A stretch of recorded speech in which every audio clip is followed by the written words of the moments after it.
드디어 모세와 아론이 바로 왕 앞에 섭니다.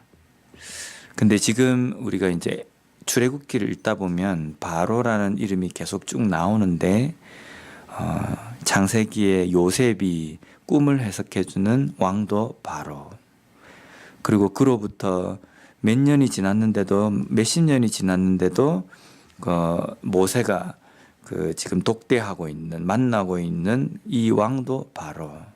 그래서 애굽에는 왕이라는 그 의미가 바로 파라오라는 그 뜻입니다. 요셉이 꿈을 해석해 준 그 왕부터 지금 모세가 출애굽을 위해서 서 있는 이 바로, 여기까지가 약 400년의 기간입니다.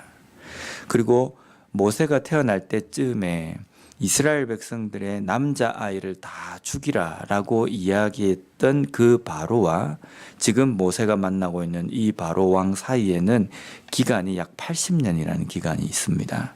그리고 이 사이에 왕이 3번 바뀝니다.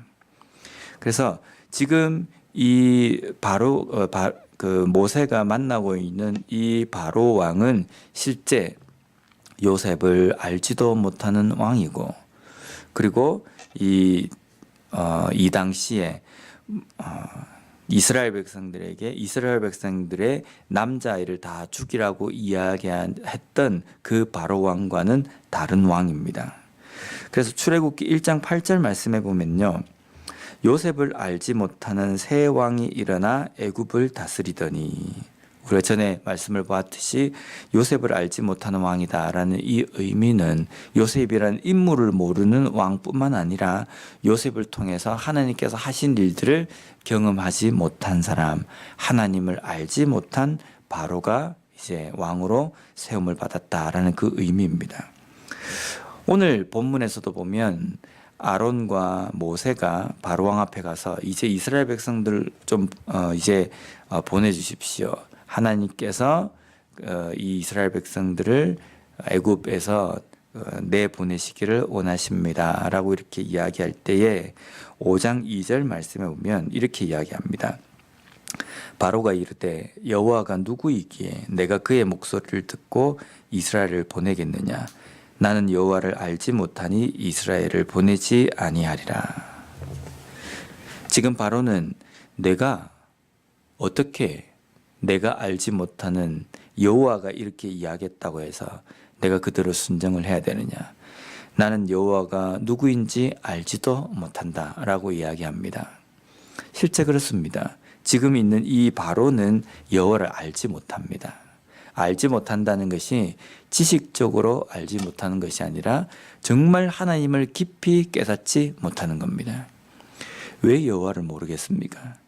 역사상 왕 정도가 되면 앞선 선조 왕의 그 다스릴 때에 무슨 일이 있었는지 충분히 알 수 있습니다. 근데 거기에 보면은 그 어려운 가뭄의 때, 흉년의 때에 요셉이라는 그 총리 대신으로 말미암아 우리나라가 그 흉흉한 흉년을 다 가뭄을 이겨낼 수 있었다. 근데 그 중심에는 꿈 해석이 있었고 그 꿈 해석에는 요셉이 믿는 여호와 하나님이 있었다. 왜 이걸 모르겠습니까? 근데 지금 바로는 나는 여호와가 누구인지 모른다라고 이야기합니다.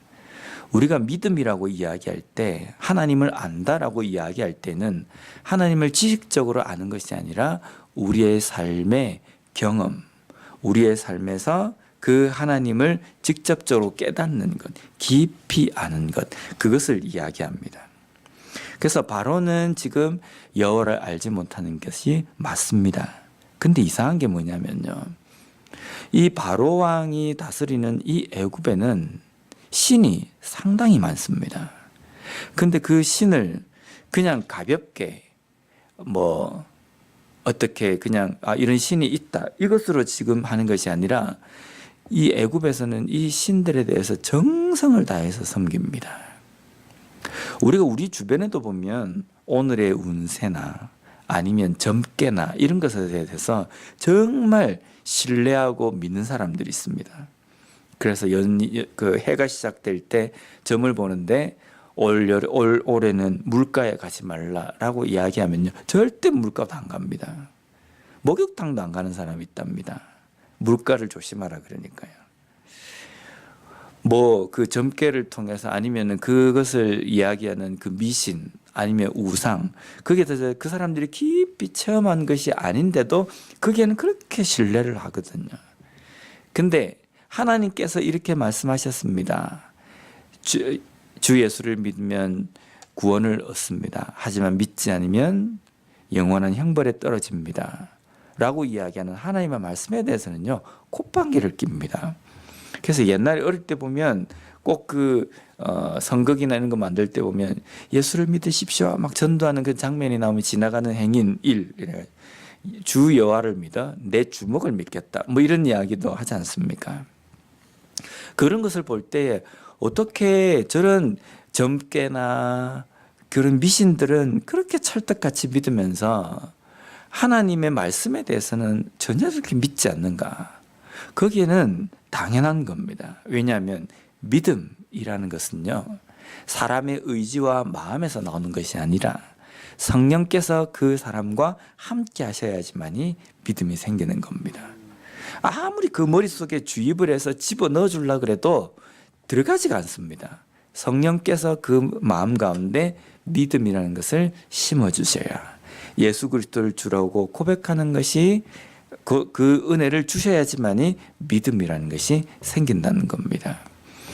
그래서 우리가 지금 하나님을 믿고 또 우리가 예수 그리스도를 믿는다는 것은 얼마나 큰 기적이고 은혜인지 모릅니다.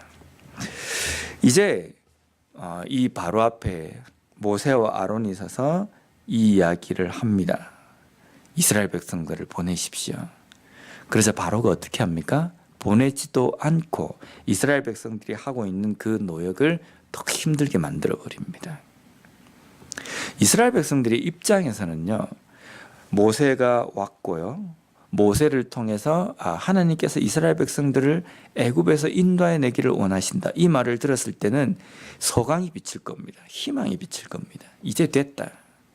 그 여호와가 하나님이 이 일을 진행하시니까 이제부터는 걱정 없다. 우리 이제 고생 끝 행복 시작이다. 아마 그렇게 생각 안 했겠습니까? 근데 출발점부터 삐걱거리기 시작합니다. 모세와 아론이 바로 앞에 갔으니까 이제는 문제가 다 해결될 거라고 생각했는데 돌아왔는데 실패하거든요. 실패하고 무슨 일이 오게 되냐면 더 이전보다 노역이 더 힘들게 되어버린 겁니다. 일이 꼬여버린 겁니다. 그냥 가만히 있으면 뭐 한 5만큼 힘들 걸 모세와 아론이 한번 갔다 옴으로 인해 가지고 지금 한 8, 9, 10까지 지금 어렵게 되어버린 겁니다. 우리가 보통 하나님의 일을 한다라고 이야기할 때 이제 내가 하는 이 일이 내 일도 아니고 하나님의 일이기 때문에 하나님께서 이 일을 진행할 때 순탄한 대로가 있게 할 것이다. 막힘이 없게 할 것이다. 우리는 그런 기대를 합니다.